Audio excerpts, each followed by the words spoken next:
On episode 785 of Into Your Head podcast, understanding baseball, legislating for beverage recycling, how to own a plumbing tool, how to stop owning a wheelie bin, defining a trialogue, emergency cat names, how to toughen your brain, and lots more. Absolutely fucking fantastic. Hello. Monkey nuts, that's what they call them. Monkey nuts, into your head. Monkey nuts, that's what they call them. Big steaming piles of monkey nuts, into your head. We've a lot to get on with today. Items that need to be attended to, issues that need to be addressed, topics. Oh, topics. We've got lots and lots of topics. We've got topics coming out of this paper cup that's crammed to the brim with crap, because I've just emptied my office waste bin into it. It's full of particles from my Hoover, bits of popcorn, used ear plungers. Is that what they're called? Well, they are when I call them ear plungers. That's what they're called. But no, they're called things that you stick in your ears that everybody tells you you're not supposed to stick in your ears. Yet they produce them anyway. You're constantly told every day when you're growing up, you're told, don't stick things in your ears. And by the way, here's a product that's specifically marketed as an item that you stick into your ear to plunge it out, just like plunging out a toilet.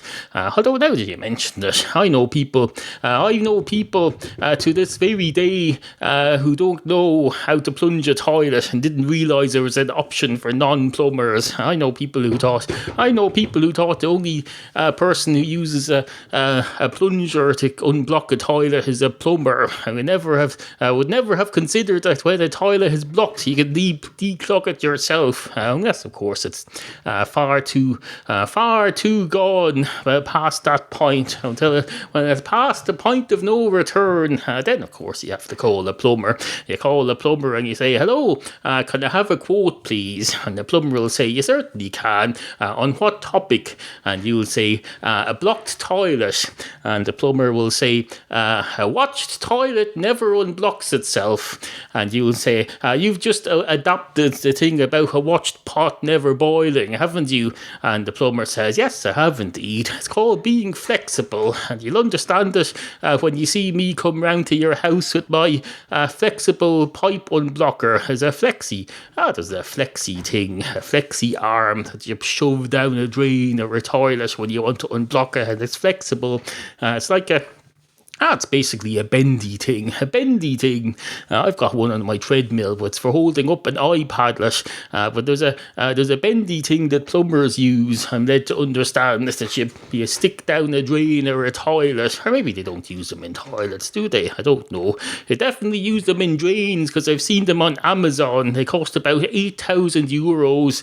That's why you pay a plumber to own one. You don't own one yourself. You pay somebody to. It's a great world. Instead of owning something when it's too expensive, you can just pay somebody else to own one, and you can guarantee as soon as you need one of these things, you're going to find there's a plumber somewhere who already owns one. He's had the foresight to gain ownership of one, knowing that someday there's going to be somebody who needs it and is prepared to pay for it. You're not going to take ownership of it from him, you understand? Unless, of course, he leases it to you, I suppose. I don't know. Anyway, we've a lot to get on with today.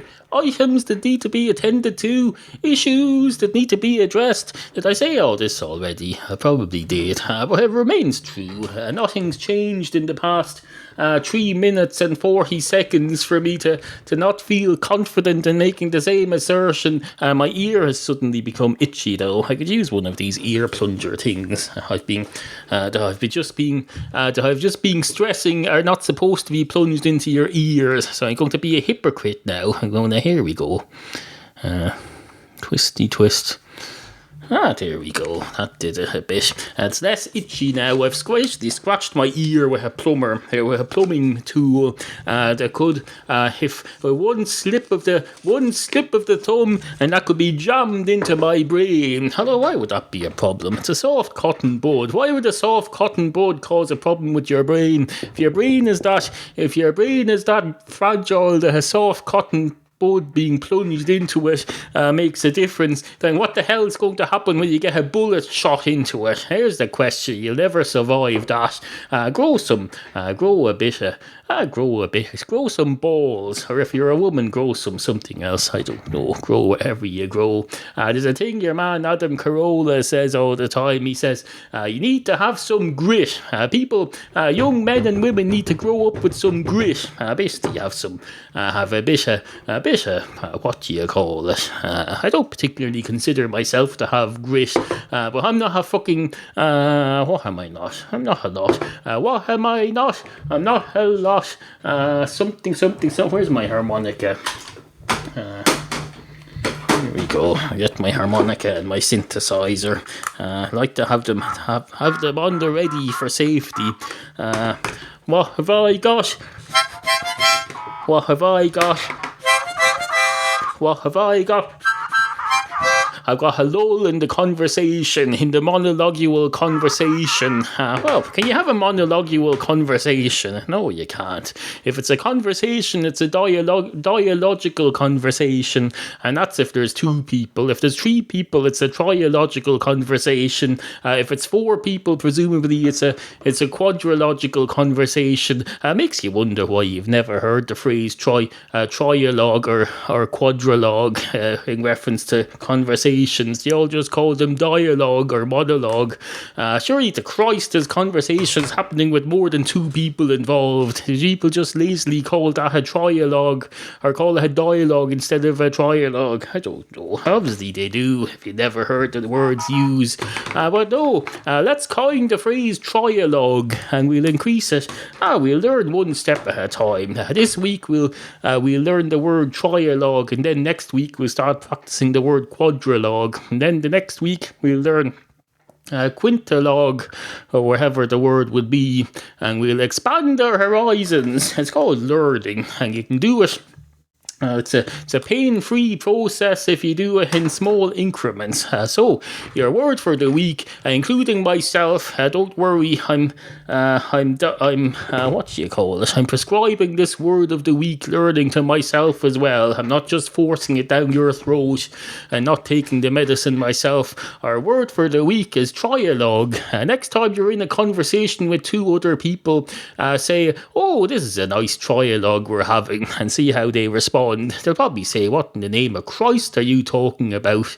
And you'll say, "The other fella needs to say something now," and then it'll be definitely a trialogue, and then I'll tell you what it means, and I'll even show you an example of it happening, and then they'll be very impressed. They'll be very impressed, or else they won't, in which case they're ignoramuses, they're philistines, philistinians, that's what they are, absolute philistinians. Not that there's anything wrong with that. Well, there is. It's just that, there's nothing wrong with it, but there's also nothing wrong with trying to wipe it out. You need to wipe out the Philistinians by improving their general knowledge. I don't mean fucking killing them all or something. I mean educating them. Educate the Philistines and equip them with an appreciation of the world around them. Absolutely fucking fantastic. Hello. Now, I know what you're thinking there.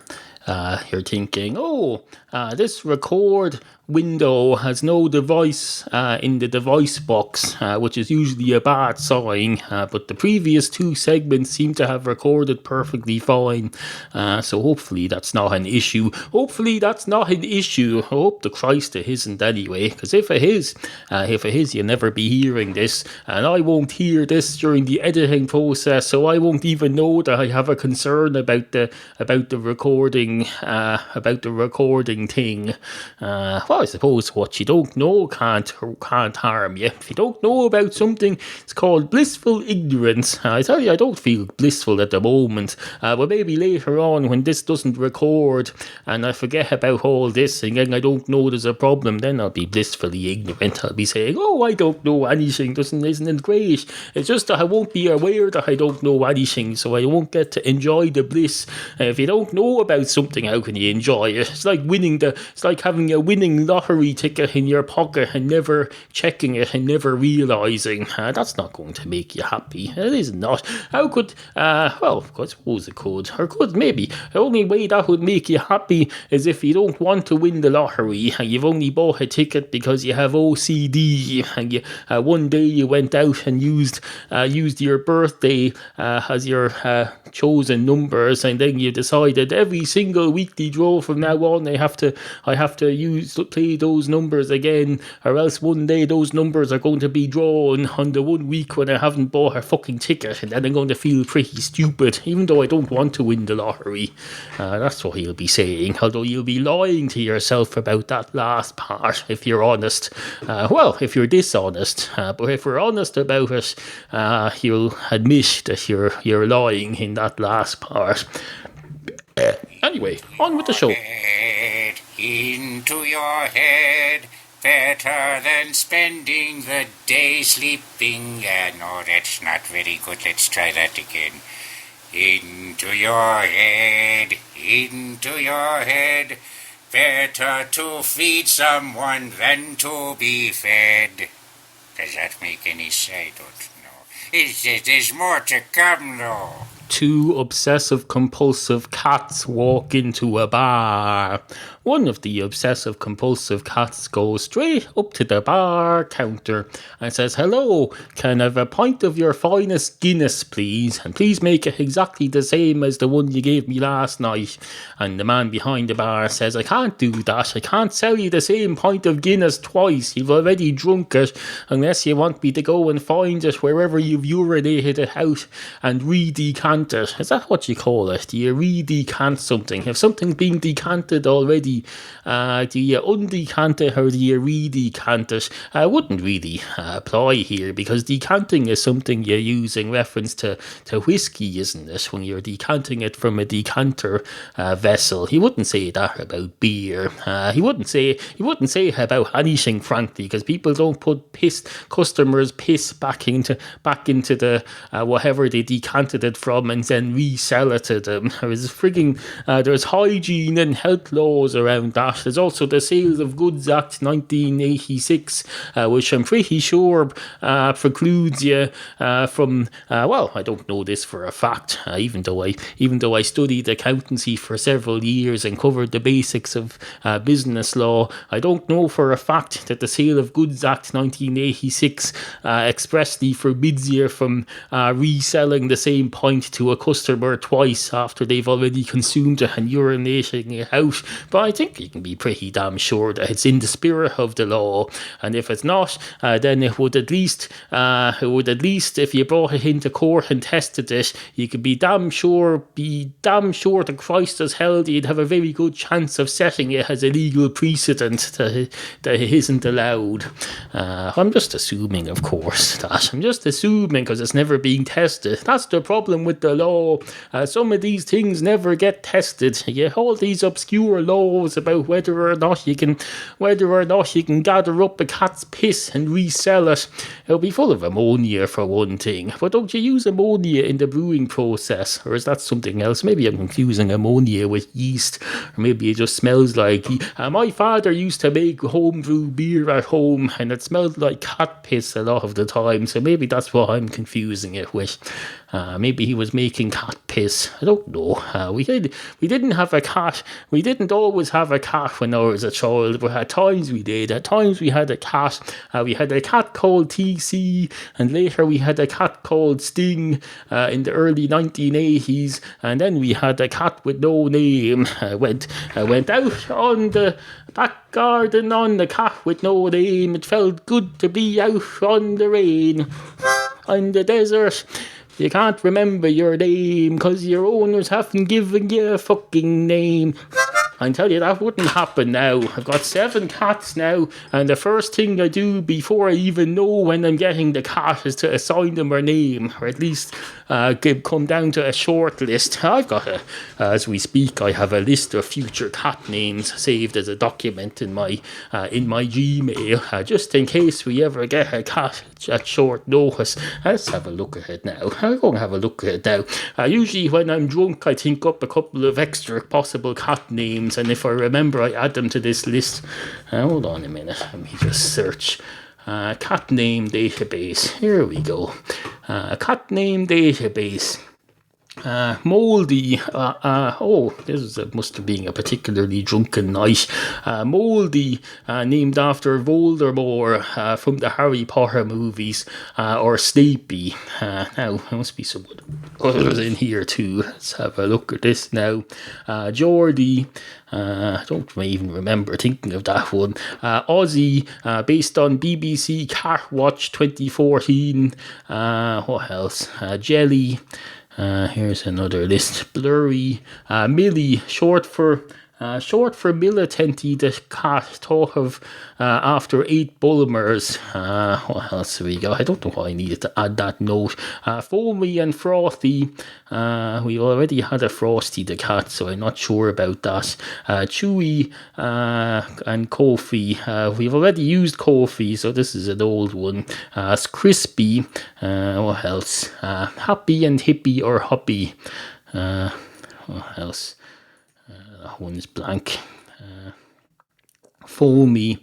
Yuli, named after my bear Ulysses, because we already have a cat named after my bear Bowsy, who's currently my elderly 28 odd year old bear Bowsy is getting a renaissance as a school bear, going into hospitals, visiting sick children. It's absolutely fucking fantastic.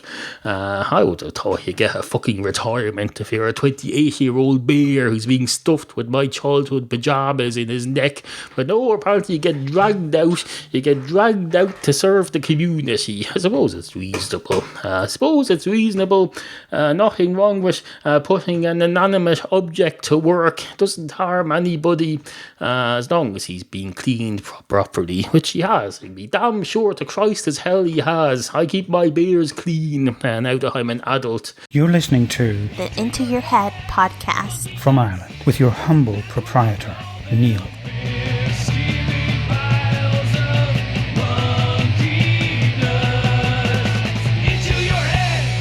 Monkey nuts, that's what they call them. They call them big steaming, shit-eating, piss-piling cup full it over to the brim. Isn't that a thing from the Bible or something, or Shakespeare, something along those lines? That's what it is. My cup runneth over. Well, my cup doesn't runneth over, but I nearly did when I filled it up with this crap from my bin. But I put a lid on it, I've jammed it. Now I've just taken it off now, absent-mindedly, to look at it. But I'm going to put it back on now, because I don't want to look at the disgusting contents of this cup any longer. This cup it's no longer an attractive beverage holder. It's merely a used beverage holder that's now being used.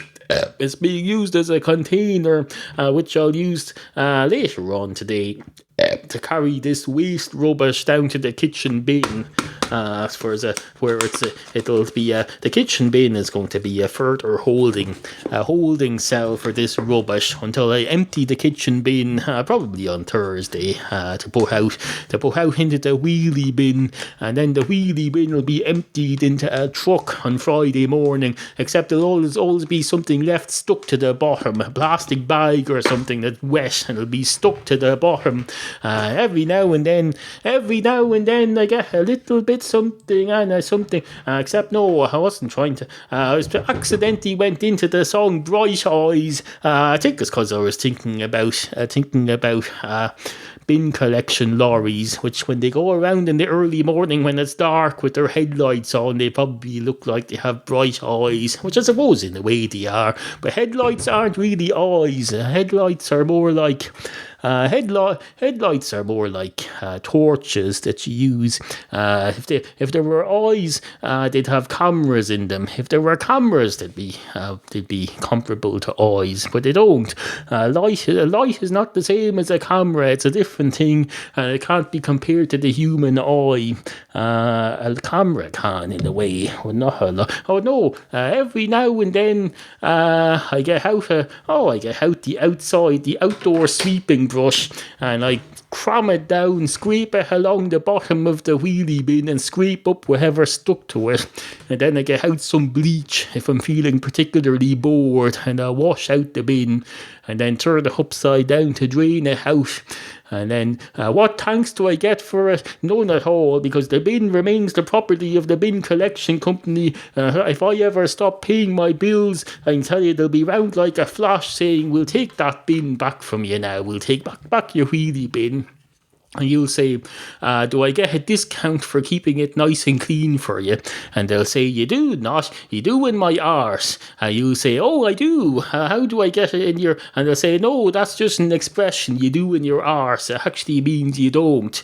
And you'll say, well, why don't you say you don't in your arse? And they'll say, because that would actually mean you do. Maybe I should just stick to plain English.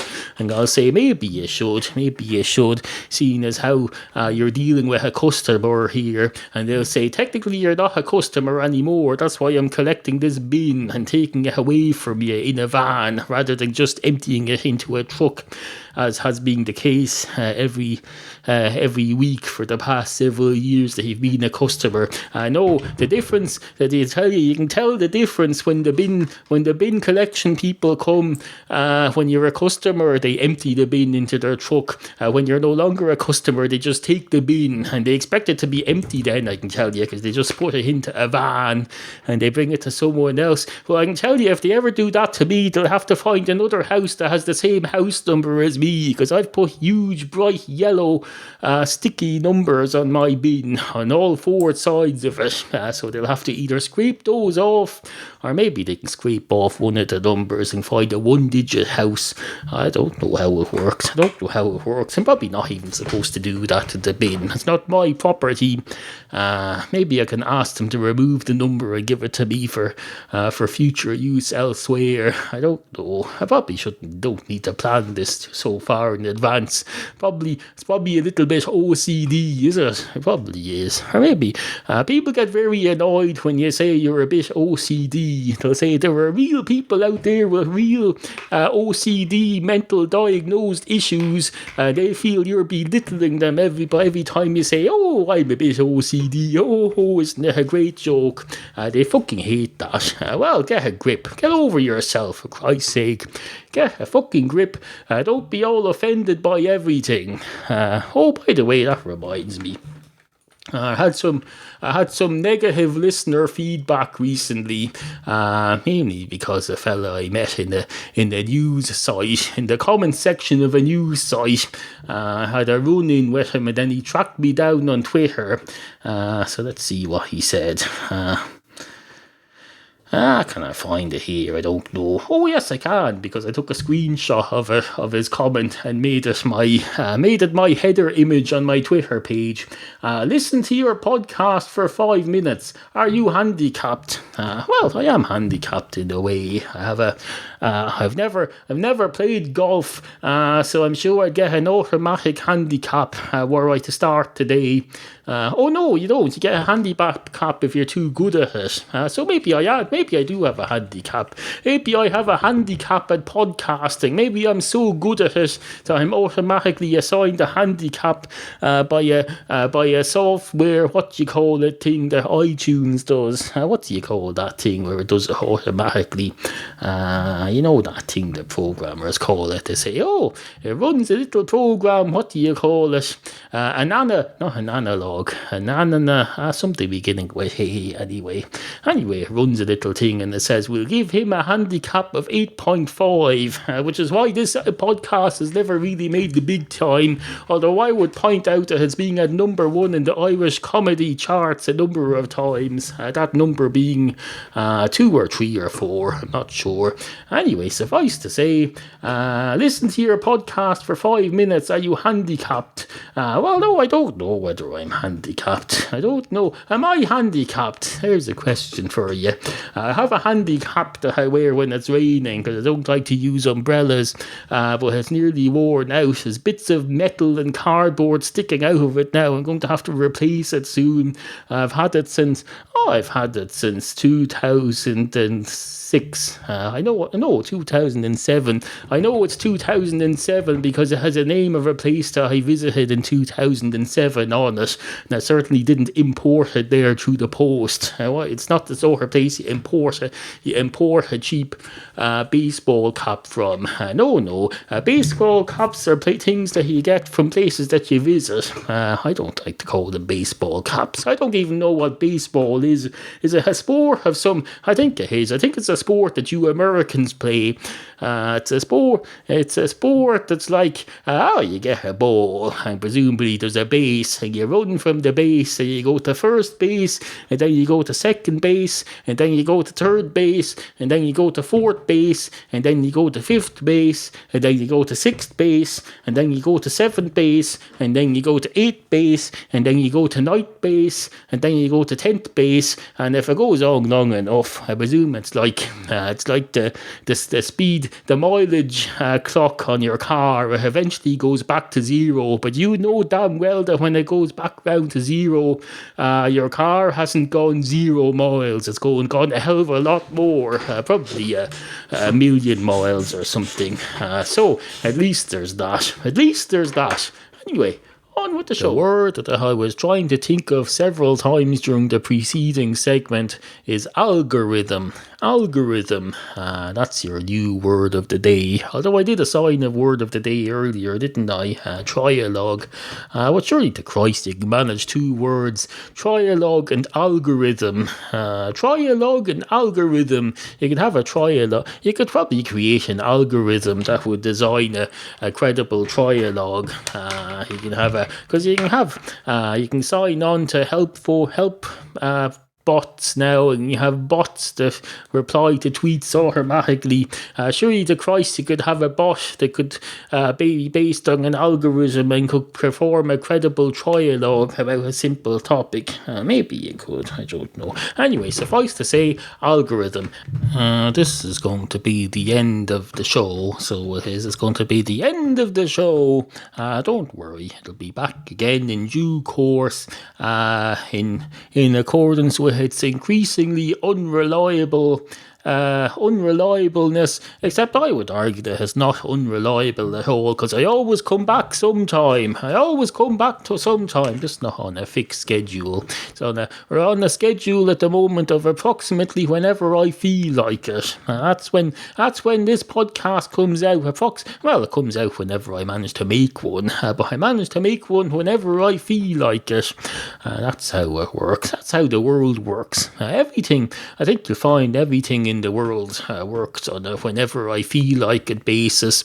If the fella who drives your bus doesn't feel like it, then it doesn't happen. He just stays in bed, possibly loses his job as a result. But that's nothing got to do with you. Maybe it has. I don't know.